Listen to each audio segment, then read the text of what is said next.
Big burst of moderate to heavy snow through the area, which is again coating the roads, making things even more slippery and slick for the commuters out here. It's leaving behind just a trail of destruction all throughout this area. Check it out right behind me here, actually helicopters on the scene gathering water and delivering it right to the fire. But already about 2 inches of very slushy wet snow on the roadways here, making it very slick. And it's so hot this afternoon, I thought I might as well join him here in the Truckee River, try to beat that heat. Yeah, I heard you guys talking about rainbows and butterflies, and I'm getting pelted here with rain and overcast skies, wind gusting to 20 miles an hour. Maximum warming needed. Hot tea, coffee, or even cocoa. It's almost that time of the year, getting closer to Christmas. Eric, any hurricane concerns here? Obviously not exactly, but heavy rain in some parts. You see the size of that microphone, by the way? I think I need one of those out in the field when I'm doing some live storm reporting. UC Davis tested beaches all around Lake Tahoe, and they found plastic in almost every sample.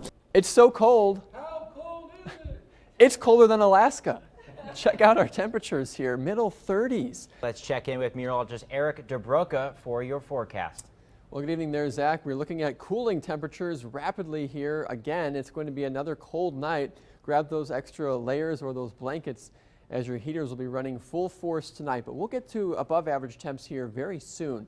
Mid-20s all the way through Fernley, Silver Springs, Yerington. Pretty good number out there. But clear skies over in Lovelock drops it to 19, 28 from VC, and pretty cold over in Minden as well, low 20s. Freezing point in Reno. But overall, lots of cold air to work with, lots of cold air for the country to play with here. Again, Cheyenne 18, so very cold air across here, the Intermountainous West, and even parts of the deep south feeling that chill. 33 from Little Rock, 34 from Jackson with snow out in parts of the deep south. So pretty cold all across the country. Question is, they're seeing snow in Mississippi tonight and Louisiana.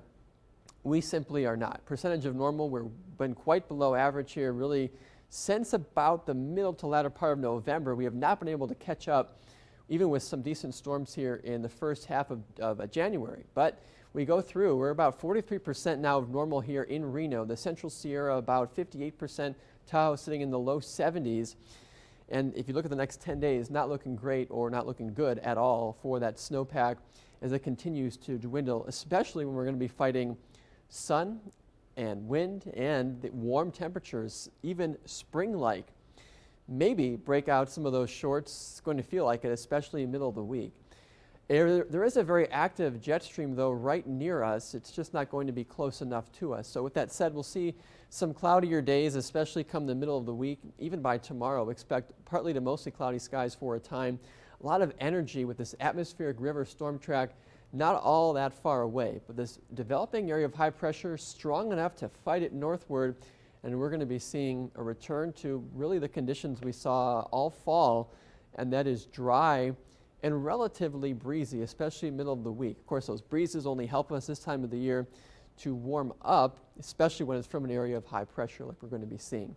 Here's how it looks, though. Only one storm to show you by Tuesday.